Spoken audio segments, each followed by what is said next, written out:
Wünsdorf ist heute offen. Früher war Wünsdorf eben die verbotene Stadt. Klein Moskau. Hier lebten ja schließlich 30.000 bis 35.000 Armisten. Und es war ja auch die Nahtlinie zwischen NATO und Warschauer Vertrag.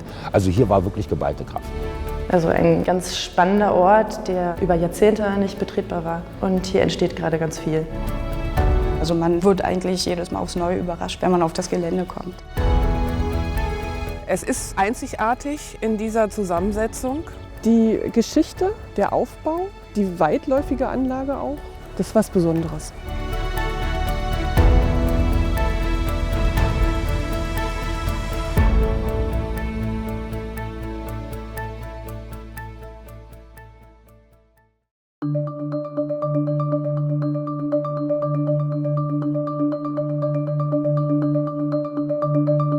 Wir haben hier auch ganz viele Vorstellungen, was hier passieren kann. Also wichtig ist auch für uns, dass einfach eine Durchmischung der Nutzung stattfinden kann.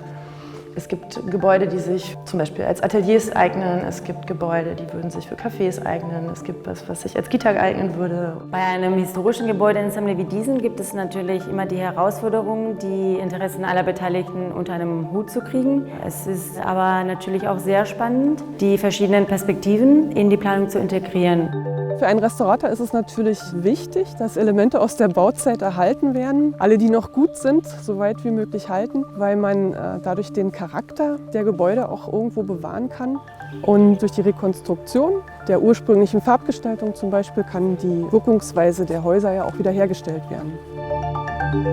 Die ersten Gebäude wurden in der Zeit von 1911 bis 1913 hier errichtet. Zum Beispiel 2 baugleiche, sehr große, viergeschossige Mannschaftshäuser, ein dazwischen liegendes Wirtschaftsgebäude, ein Stabsgebäude und 2 Torhäuser. In den 30er Jahren wurden dann auch noch etliche Gebäude hinzugefügt. Und nach dem Zweiten Weltkrieg sind natürlich auch noch viele Anbauten hinzugekommen. War sehr modern für die damalige Zeit, sogar mit Schmuckelementen, wie zum Beispiel die Säulen an den Eingangstorhäusern, geben dem ganzen Gelände einen sehr repräsentativen Eindruck.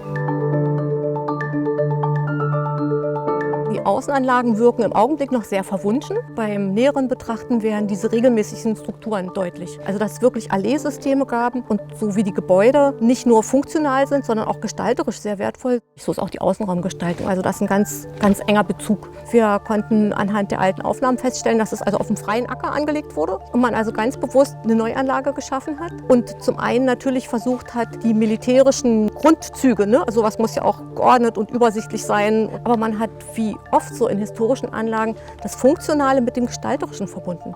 Insgesamt hat diese Militärstadt 600 Hektar bebaute Fläche, 6 Quadratkilometer. Also die Geschichte von Zossen-Wünsdorf als Militärstadt ist ja irgendwo einmalig in Deutschland, weil Kaiser, Hitler und Sowjets hier wirklich nacheinander militärische Spuren hinterlassen haben. 1910 fing alles an mit dem Stammlager Zossen, ein Truppen-, Sammel- und Ausbildungslager für den Ersten Weltkrieg. Dann gab es hier eine Infanterieschießschule, am 1. September 1913 in Dienst gestellt, und es gab ein kaiserliches Lazarett. Also das aber nur, wenn man so will, die Präparation unter Wilhelm II. Für den Ersten Weltkrieg hier. Für die Militärbedeutung zur Zeit des Nationalsozialismus gibt es 2 Gründe. Ab Herbst 1935 hier in diesem Areal das Panzerregiment 5.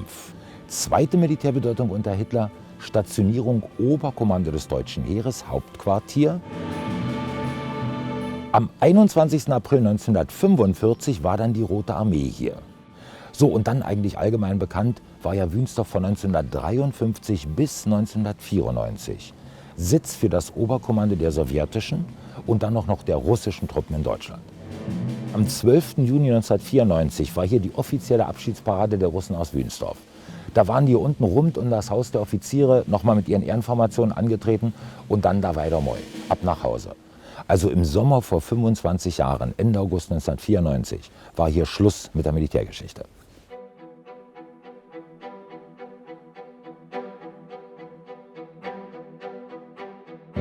Was dann, sage ich mal, auch koordiniert vom Land passiert ist, dass Fördermittel bereitgestellt wurden für den sozialen Wohnungsbau. Das heißt, sehr viele Kasernengebäude sind schon Ende der 90er Jahre eigentlich saniert worden und es entstanden neue Wohnungen. Wir sind jetzt im Jahr 2019. Der Speckgürtel um Berlin wird immer breiter. Die Mietpreise in Berlin steigen ins Unermessliche. Und weil das so ist, nimmt hier der Zuzug jetzt wirklich zu. Normalerweise, wenn die Menschen aus der Stadt rausziehen, wünschen sie sich ihr Eigenheim mit ihrem eigenen kleinen Garten und oftmals einfach auch für sich selbst einen Bereich, der oftmals eingezäunt ist. Und hier wollen wir einfach was anderes schaffen. Wir wollen auch Menschen haben, die aus der Stadt rausziehen, aber die Lust haben, in einer gemeinschaftlichen Art und Weise zusammenzuleben. Es fasziniert mich die Frage oder das Gleichgewicht zwischen Sanierung und Bewahrung der Geschichte. Weil ich meine, einerseits finde ich den Zustand, den jetzigen Zustand, so wie er ist, magisch. Einfach, das hat so einen magischen Charme. Andererseits will man natürlich diesen Ort nicht verfallen lassen und man will es wiederbeleben. Also wir planen verschiedene große Wohnungen, von der Zweiraumwohnung bis zur Vierraumwohnung. Für uns ist es wichtig, dass der Altbaucharakter erhalten bleibt. Natürlich wollen wir aber moderne Elemente einsetzen, wie Aufzug für die Barrierefreiheit, offene Wohnküchen, Balkone natürlich. Es gibt ja Wohnraummangel und für die Schaffung von Wohnraum finde ich sehr wichtig, dass man leere Gebäude wiederverwendet. Und natürlich haben wir hier einfach sehr viel Bausubstanz, die gut erhalten ist und die hohen Denkmalwert hat. Uns war von vornherein bewusst, dass das kein einfaches Unterfangen wird. Natürlich auch aufgrund dessen, dass sich seit Abzug der russischen Truppen sich niemand mit einer möglichen Entwicklung des Geländes hier beschäftigt hat. Das heißt, wir konnten auf keinen Ideen aufbauen und haben ein Stück weit auch die Katze im Sack gekauft. Wir glauben, dass der Speckgürtel von Berlin sich perspektivisch auch weiterentwickelt. Und wir glauben und sind auch überzeugt davon, dass gerade junge Familien, für die ein qualitatives Wohnen in Berlin mittlerweile unerschwinglich ist, dass wir für diese Familien hier eine schöne Alternative schaffen können. Die Infrastruktur ist vorhanden, wir haben Ärzte, wir haben Schulen und sind eigentlich in kürzester Zeit auch mit der Bahnverbindung in Berlin, in Potsdam. Ich kann in Berlin arbeiten, ich kann in Wünsdorf wohnen. Das ist überhaupt kein Problem. Ich habe Fahrradwege, ich habe hier wunderbare Freizeitmöglichkeiten wie der Wünsdorfer See. Insofern das Freizeitangebot und die Attraktivität des Umfeldes, die ist sehr hoch in Wünsdorf. Also eigentlich schon seit wir Kinder haben und seitdem wir so ein bisschen mobiler sind, überlegen wir, ob man nicht auch mal aufs Land ziehen könnte. Gerade in so einer großen Stadt wie Berlin ist es natürlich so, dass man da eben gucken muss, dass die Kinder nicht sprichwörtlich unter die Räder geraten. Wenn man in so einem Flur hier steht oder in einem Raum, sehen die auch einfach richtig großzügig aus und die Decken sind hoch und das macht schon echt gutes Gefühl. Ich finde auch, dass bei alten Gebäuden, die dann eben neu genutzt werden, dass früher einfach viel großzügiger gebaut wurde und dass es einen tollen Eindruck macht, wenn man reingeht. Für mich ist es also ein unheimliches Potenzial. So großzügige Wohngebiete gibt es heute eigentlich nicht mehr. Und man kann die historischen Ideen der Gestaltung aufgreifen. Aber ich bereichere es natürlich auch durch bestimmte Aufenthaltsbereiche wie Mietergärten an den Häusern. Spiel- und Sportplätze werden wir ganz behutsam einordnen. Und eigentlich wäre das Ziel des Ganzen, dass diese Gartenanlage wieder wirksam wird, aber eben für diese neue Nutzung.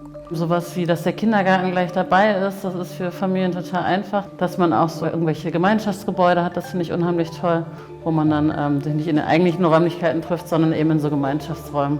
Gerade dieses Gebäude, was in der Mitte steht, wo ja auch die Küchen und die Versorgung untergebracht war. Und für mich ist dieses Gebäude in der Mitte auch irgendwie so der Lebensmittelpunkt dieser ganzen Anlage. Und wir haben vorhin darüber gesprochen, dass man sich dort so eine Kombination zwischen altersgerechtem Wohnen und Kita vorstellen kann. Und einen Tante-Emma-Laden und ein Restaurant oder ein Café. Also dass wirklich der Lebensmittelpunkt wieder in dieses Gebäude kommt.